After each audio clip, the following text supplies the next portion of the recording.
Hello everyone, Paul here at the RoJoBe Music Workshop. Okay, so first of all, an update. Those of you who follow my channel and watch my previous video, I mentioned my dad who was seriously ill in hospital. So that was Monday the 18th of April. And on the Friday, the 22nd of April, sadly he passed away. So today is Monday, the 2nd of May. It's only 10 days since my father passed away. And as I'm sure you can imagine, it's been, a bit of a strain, very stressful time for me. Not helped really by the fact that I've had to carry on, really.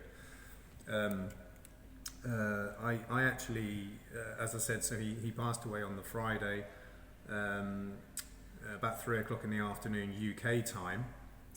Now I'd gone to bed early that night, so for me it was about 9 p.m. At the time of his passing. So I'd gone to bed quite early because I was pretty tired.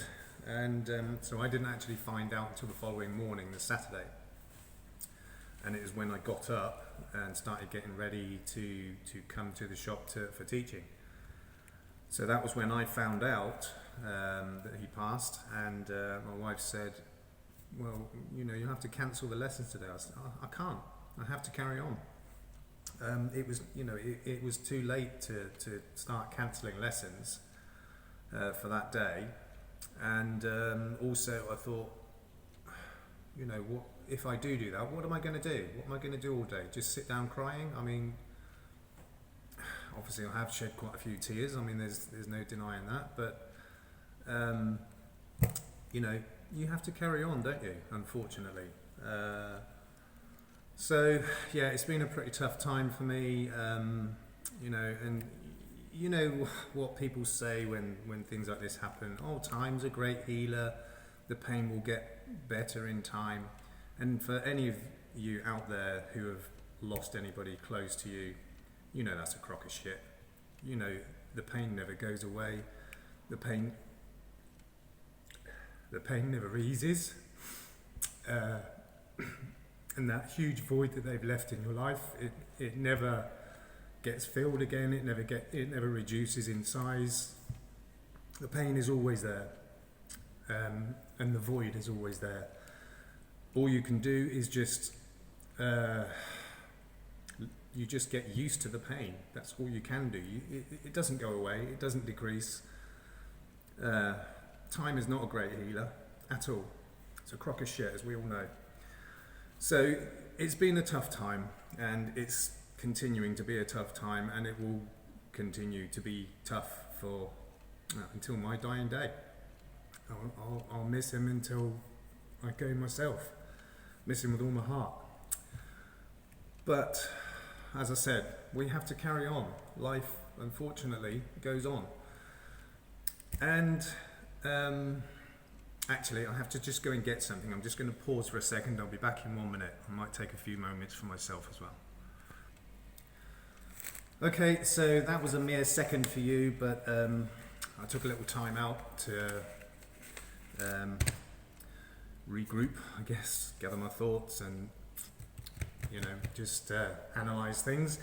So again, those of you who are regular followers of my channel and have seen lots of my videos, you might, let me just move the camera across a bit because the light's washing the camera out a bit. So some of you might remember videos and photographs on this instrument that I made, a cake tin canjo. Now the reason I'm showing you photographs rather than the instrument itself is because I've sold it. A guy came into the shop the other day, and actually he'd been to the shop last Monday, and there was nobody here, and he wanted to come back and have a proper look around. So he came in the other day. He's a professional musician. He mainly plays jazz guitar, but he can pretty much turn his hand to any genre. And when he was in the shop, he picked up a couple of my guitars and was playing around with them, and he's a great musician, really, really good. And he was interested in this, so he bought it. I gave him a little bit of discount, and he bought this Cake Tin Canjo. It's a single string. It's got a guitar B string on it, and while he was here, we strung it up to a C, tuned it up to a C, and he was playing around with it, making it sound really good, even better than I could. So he bought it, and a little later that day, he uploaded a couple of videos on Facebook of him playing it really well. And as I said, he is a professional musician, but he really, really likes this instrument. So much so that he has commissioned me to build some more. Now that's the kind of business you want. Commission builds from professional musicians. It doesn't get a lot better than that, to be honest. So you've probably seen my other canjos as well. There's one out of a beer can, and there's one, I can't remember what it is, a cookie tin of some sort. And I had another one as well that was it was actually cardboard, a tube a bit like this, but it was tea. And I sold that one a long time ago. So he's commissioned me to build some more because he says he has friends and other musicians that are really interested in this kind of thing. So, as I said, this was one that I built out of a cake tin. I'm not sure if I should name drop, but it's S&P. That's all I'm going to say. S&P cakes and cookies or something like that. Now, when I built this one, I tried to use the original lid that was on the tin, but it gave me so many problems that in the end I took it off and replaced it with some wood. Well, it's actually a plywood panel, and in actual fact, that is the back off of my my Kamai's banjolele, because I took it off. I didn't want the back on there. I think the sound projects a little better without the back. And I've actually put it to good use, so I put it on there. So I've gathered a few more tins together to make some more canjos. I've got just an old dog food tin, but it's a decent size. I've got quite big hands, so you can see, it is a fairly decent size. You get quite a good sound out of that. So that's one. Now this one, I love this one. So this, I need to put my glasses on. This was given to me by my sister-in-law, actually.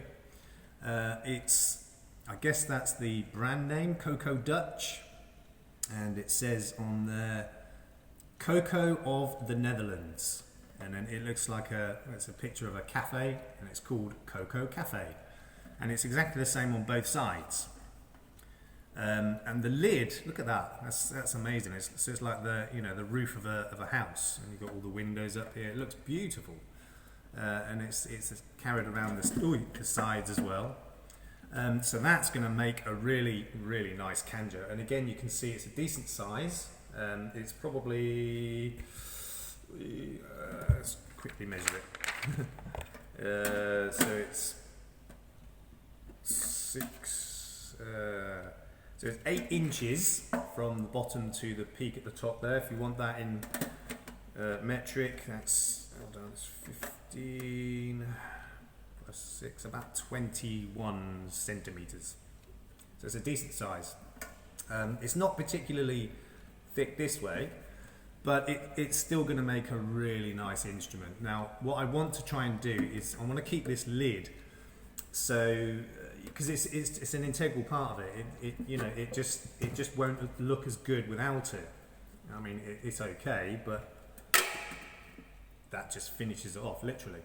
So I want to try and cut a square away so that the neck can go through the body, and I'll attach it at the bottom, and possibly a screw through the top here as well. So I want to try and keep as much of this lid as possible. Now the downside of that is you don't get the sound projection as much. So I'm going to start with that. I'm going to cut away in there, put the neck in, build it all, and see how it sounds. And if it sounds a bit dull, dead, then I might actually just put a couple of circle holes in here. That could be good. The only problem is it's because it's thin tin, that can be difficult to do and do tidily. So there's those two. Now, coming back to this one, as I said, it's an S&P cake tin. It was about 8 to 10 inches across. Now, and you see, I don't know how well you can see, but it's got pictures of fruit all around the side. You can't really see it very well in there, but it's got plums and pears and cherries and peaches, and pictures of and it's kind of a nice green colour. Now, I've got another cake tin exactly the same as that one, same brand, everything, but it's red. I think that is absolutely stunning. I'm not sure how well the colour comes across on the camera, but it's a really it's a kind of a rosé red, I guess you'd call it, something like that. Really, really nice colour. It's got exactly the same pattern all the way around, so you can see it better on here. Peaches, I can't remember the name of those. We probably can name those. Can't remember the name. Plums, pears, cherries. Is that cherries? No. Apples. I mean, it's really, really nice. Now the lid, you'll see there's nothing in there at the moment. Where's it gone? So that's what comes with it. It's plastic. Now, as I said, I did away with the lid on the other one because it just gave me so many problems. Because this part of the lid, you see, it's kind of curved over there, and I was having problems with lining up the neck and the string and everything else. I tried doing a cutaway in there, and it just didn't really work. Just one second, I think there's someone at the door.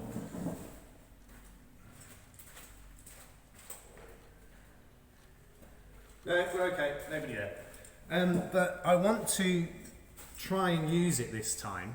Now, the reason I've taken it out is it literally just goes in there and it pops in. So there's a ridge all the way around which holds it in place. Excuse me.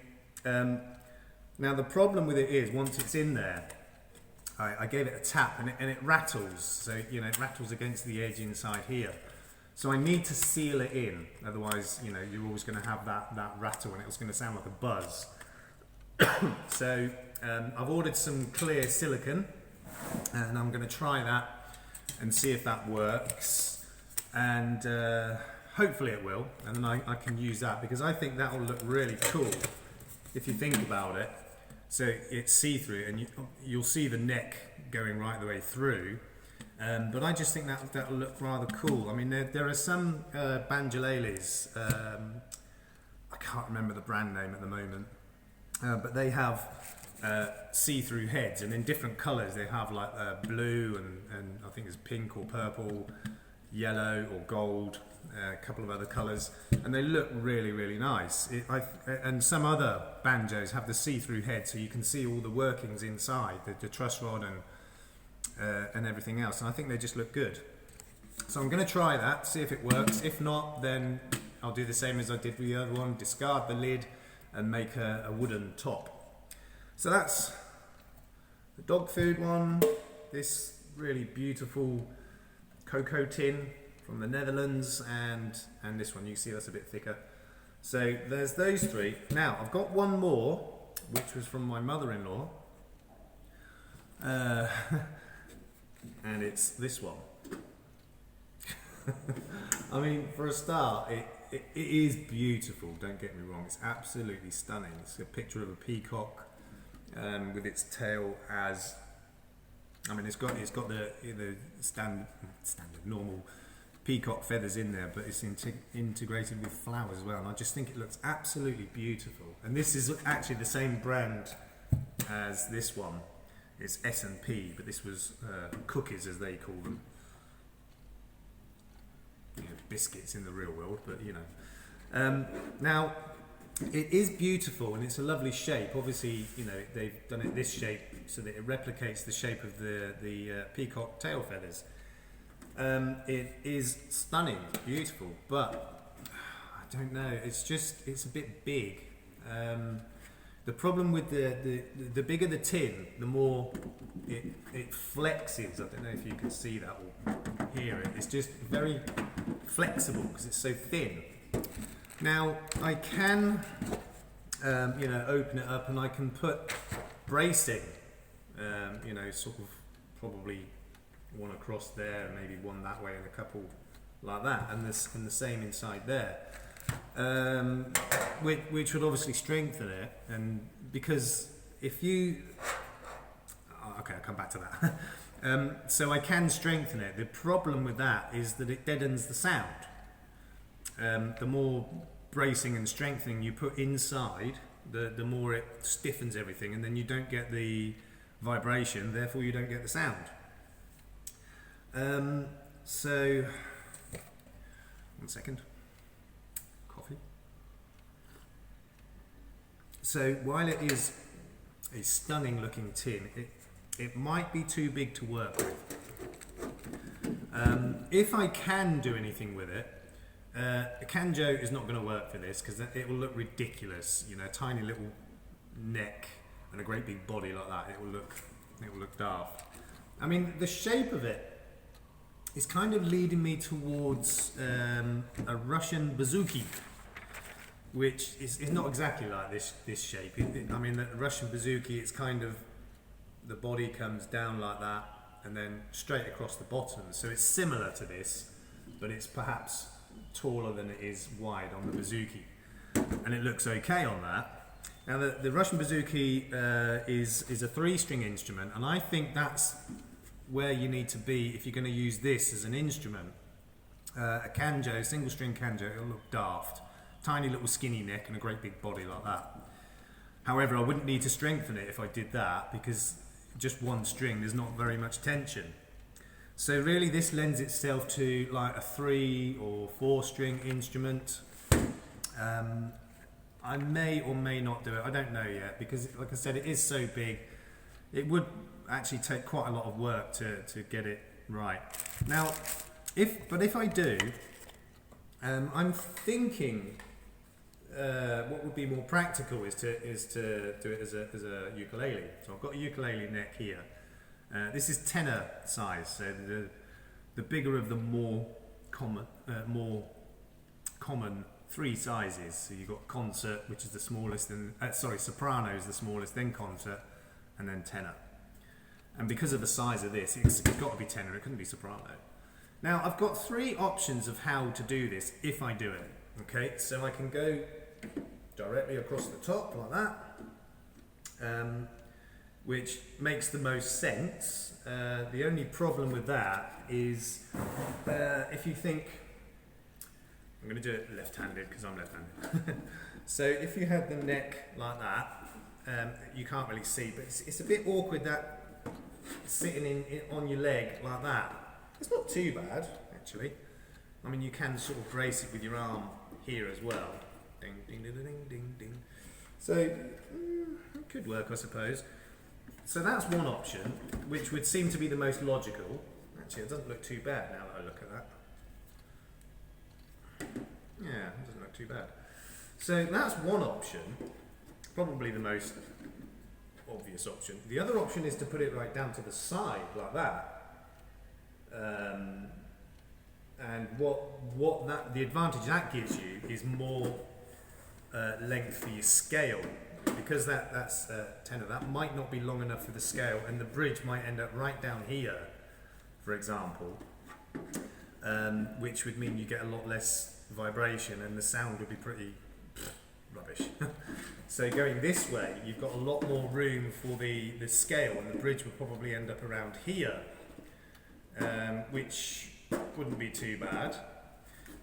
So that's option 2, if you like. Let me just straighten that up. I guess that's option 2. And the other option is more like that, which again gives you even more length for your scale. And that way it will sit on your leg, much easier like that when you're playing it.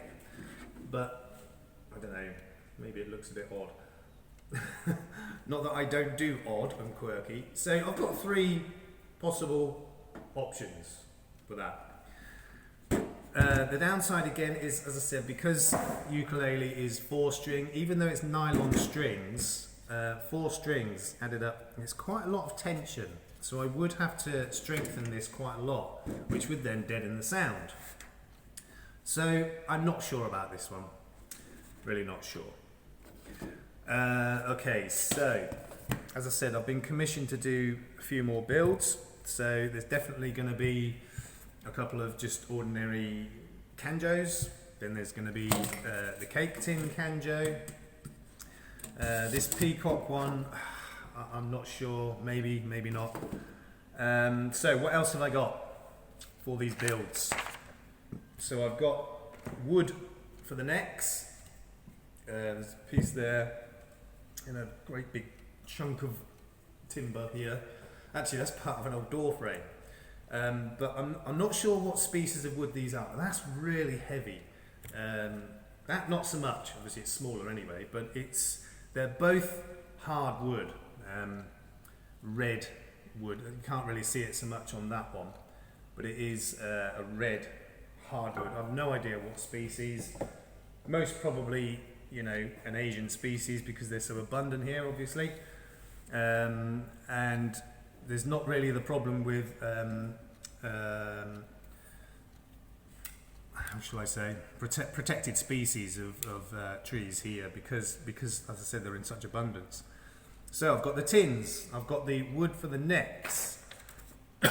I'll probably get 3 or 4 out of this one for the canjos, and this piece I'm actually going to save this for a little project in the future. Something else. Okay, so I've got the cans, I've got the wood for the neck. Let's see, what else have we got? Tuners. I've got various different types of tuners. So these are the classical guitar style tuners that will go right through the headstock, as it were, which I do prefer because it just gives a bit more stability. I've got some nice gold looking tuners there. I've got a couple of bridges. These are actually ukulele bridges, but I might be able to use those for 1 or 2 of them. I've got bone, nut and saddle blanks. There's a few pieces in there. I've got a lot more actually, but I picked these ones out because they're quite close to the size and shape that I'm looking for. So I've got a good half a dozen or so in there. Nut and saddle blanks, and they're bone. I want to use bone for all of these. I've got fret wire. I haven't got much left, but there should be enough to do that, and if not, I can easily order some more. I've also got a preamp, which is going to be for that secret project I just spoke about, and I've got the pickups there as well. I've got 3 of them in there. There's 2 ukulele ones and a guitar size one. So I've got a bit of scope there. What else have I got? Let's see. Well, that's pretty much all I need hardware wise for these builds. I've just ordered a set of vernier calipers because I need to be making some really, you know, precise measurements. I had problems with 1 or 2 of the canjos in the past where measurements weren't quite right and the intonation was a little bit out. And I've got all the tools and the hardware and everything else I need. I'm running out of time, so I'm going to have to end this video here. So we've got some canjo projects coming up. This is basically part 1. I'm going to end this video here. Thank you all very much for watching. Please like, subscribe, share, yada yada yada. And as I said, these projects are commissioned, but they are all dedicated to my dad. Love you, Dad. Miss you. And for the rest of you, peace out.